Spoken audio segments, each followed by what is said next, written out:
জানিয়ে দিব এই মুহূর্তে পাওয়া সর্বশেষ বাংলা সংবাদ। শুরুতেই শিরোনাম। ভারত খনি দেশদ্রোহীদের আশ্রয় দিচ্ছে, দেশের মানুষ তাদের ফেরত চায় বলে ভারতকে করা হুঁশিয়ারি জামায়াতের নায়েবে আমিরের। এরপরেই জানাবো, সীমান্ত থেকে নিয়ে যাওয়া বাংলাদেশিকে ফেরত দিয়েছে বিএসএফ, ভারত থেকে ধরে আনা ব্যক্তিকেও ছেড়ে দিয়েছে বিজিবি। এদিকে আসন্ন নির্বাচনে ইসলামের পক্ষের শক্তিগুলো এক হচ্ছে বলে চরমোনাই পীরের বার্তা। এদিকে অবাধ ও সুষ্ঠু নির্বাচন নিশ্চিত করার প্রতিক্রিয়ার উপর গুরুত্ব আরোপ করেছে অধ্যাপক ইউনূস। এবং সর্বশেষ জানাবো, বাংলাদেশ সীমান্তে বিএসএফ এর অবস অ্যালার্ট জারি। শুনছিলেন সংবাদ শিরোনাম, এবারে বিস্তারিত। ভারত খনি ও দেশদ্রোহীদের আশ্রয় দিচ্ছে, দেশের মানুষ তাদের ফেরত চায়। জামায়াতে ইসলামের কেন্দ্রীয় নায়েবে আমির ও সাবেক এমপি ডাক্তার সৈয়দ আব্দুল্লাহ মোহাম্মদ তাহের বলেছেন, ভারত এমন একটি দেশ যারা ক্রিমিনালদের আশ্রয় দিচ্ছে, খুনিদের আশ্রয় দিচ্ছে, লুটেরাদের আশ্রয় দিচ্ছে, দেশদ্রোহীদের আশ্রয় দিচ্ছে। আমরা এই নিন্দা জানিয়ে সব অপরাধীদের এদেশে ফেরত চাই, কারণ তারা নিজের ভাইদের হত্যা করেছে, এদেশের সম্পদ লুণ্ঠন করেছে, ভোটের অধিকার কেড়ে নিয়েছিল, রাস্তায় হাঁটার অধিকার কেড়ে নিয়েছিল, ব্যবসা করার অধিকার কেড়ে নিয়েছিল।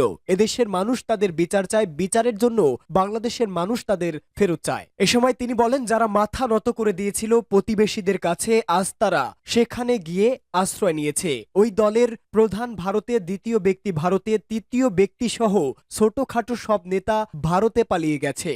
দিনাজপুর থেকে নিয়ে যাওয়া বাংলাদেশিকে ফেরত দিয়েছে বিএসএফ। দিনাজপুরের বিরলের এনায়েতপুর সীমান্ত থেকে ধরে নিয়ে যাওয়া কৃষক আল আমিনকে 5.5 ঘন্টা পর ফেরত দিয়েছে ভারতীয় সীমান্ত রক্ষী বাহিনী। সকালে ওই কৃষককে নিয়ে যাওয়া হয়। এর প্রতিবাদে ভারতীয় এক কৃষককে ধরে আনে বাংলাদেশ বর্ডার গার্ড সদস্যদের হাতে তুলে দিয়েছে কয়েকজন বাংলাদেশি। এই ঘটনায় বিকেল 3:30টায় ওই সীমান্তে বিজিবির সঙ্গে বিএসএফ এর পতাকা বৈঠক অনুষ্ঠিত হয়। পরে বিকেল নাগাদ বাংলাদেশি তরুণ ও ভারতীয় কৃষককে নিজ নিজ দেশে ফেরত পাঠানো হয়। দিনাজপুর 42 বিজিবি ব্যাটালিয়নের অধিনায়ক লেফটেন্যান্ট কর্নেল আহসানুল ইসলাম বিষয়টি নিশ্চিত করেছেন। জানা গেছে, বিএসএফ এর ধরে নিয়ে যাওয়া আলামিন দীপনগর গ্রামে আইস উদ্দিনের ছেলে। অন্যদিকে ভারত থেকে নিয়ে আসা কৃষক হলেন পশ্চিমবঙ্গের দক্ষিণ দিনাজপুর জেলা কুসুমন্ডি থানার পূর্ব মোল্লাপাড়া গ্রামের নারায়ণচন্দ্র রায়। স্থানীয়রা জানান, শুক্রবার সকালে দীপনগর গ্রামে সীমান্তের শূন্য রেখার 323 নম্বর পিলারের পাশে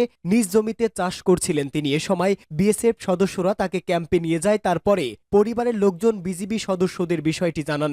বিষয়টি জানতে পেরে দীপনগর গ্রামের কয়েকজন বাসিন্দা ভারতীয় এক কৃষককে তার জমি থেকে তুলে এনে ইনায়েতপুর বিওপি ক্যাম্প সদস্যদের হাতে তুলে দেন। বৈঠক শেষে দিনাজপুর 42 বিজিবির অধিনায়ক লেফটেন্যান্ট কর্নেল আহসানুল ইসলাম বলেন, 5 জন বাংলাদেশি কোনো বৈধ কাগজপত্র ছাড়াই ভারত থেকে বাংলাদেশে প্রবেশ করেন। বিএসএফ ধারণা করেছিল সীমান্তের আশেপাশে থাকা কেউ তাদের সহযোগিতা করছেন।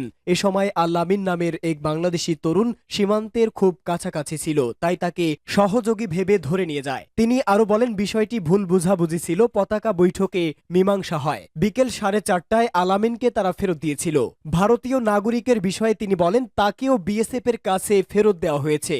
আসন্ন নির্বাচনে ইসলামের পক্ষের শক্তিগুলো এক হচ্ছে বলে চরমোনাই পীরের হুঁশিয়ারি। বাংলাদেশের বেশিরভাগ মানুষ ইসলামের শাসন দেখতে চায় বলে মন্তব্য করেছেন ইসলামী আন্দোলন বাংলাদেশের আমির চরমোনাইয়ের পীর মুফতি সৈয়দ মোহাম্মদ রেজাউল করিম। তিনি বলেন, নির্বাচনে ইসলামের পক্ষের শক্তিগুলো এক হচ্ছে।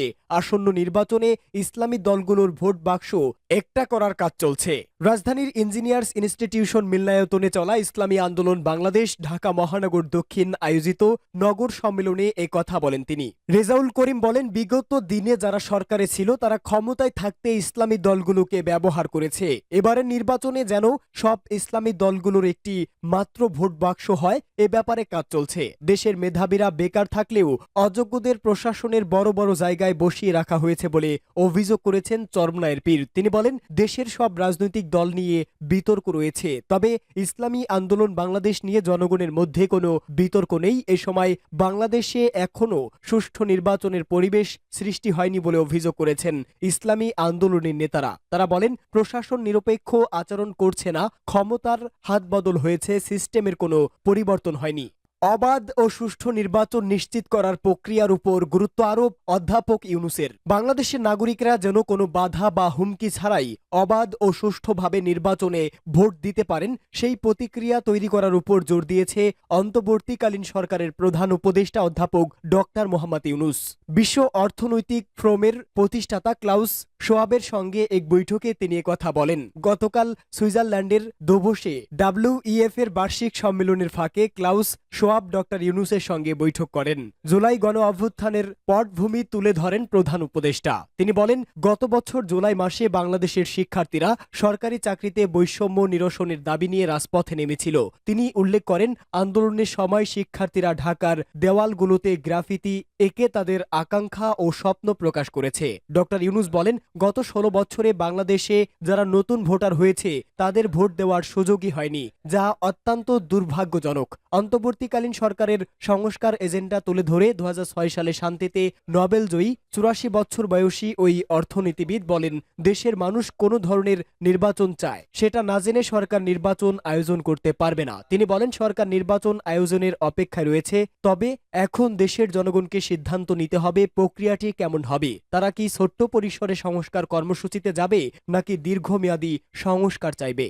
বাংলাদেশ সীমান্তে বিএসএফ এর অপস অ্যালার্ট জারি। বাংলাদেশ সীমান্তে অপস অ্যালার্ট জারি করেছে ভারতীয় সীমান্ত রক্ষী বাহিনী। ভারতের প্রজাতন্ত্র দিবস উদযাপন উপলক্ষে উচ্চতর নিরাপত্তা নিশ্চিতে ভারত বাংলাদেশ সীমান্তে 10 দিনের এই অ্যালার্ট জারি করা হয়েছে। এক প্রতিবেদনে এই তথ্য জানিয়েছে ভারতীয় বার্তা সংস্থা ANI। আগামী 31 জানুয়ারি পর্যন্ত এই অ্যালার্ট জারি করা হয়। এ সংক্রান্ত একটি নির্দেশনা ও জারি করা হয়েছে বিএসএফ এর পক্ষ থেকে। এতে ভারতের উত্তর পূর্ব এবং পশ্চিমবঙ্গের বাংলাদেশ ও ভারতের মধ্যকার সীমান্তে মহড়া চালানোর নির্দেশ দেওয়া হয়েছে। বার্তা সংস্থা বলেছে, ভারতে প্রজাতন্ত্র দিবস উদযাপনের আগে উচ্চতর নিরাপত্তা নিশ্চিত করতে ভারত বাংলাদেশ সীমান্তে 10 দিনের অপস অ্যালার্ট মহড়া শুরু করেছে ভারতীয় সীমান্ত রক্ষী বাহিনী। একটি সরকারি বিজ্ঞপ্তি অনুসারে বাংলাদেশের পরিবর্তিত পরিস্থিতি বিবেচনা করে 76তম প্রজাতন্ত্র দিবসের আগে এই পদক্ষেপ নেওয়া হয়েছে।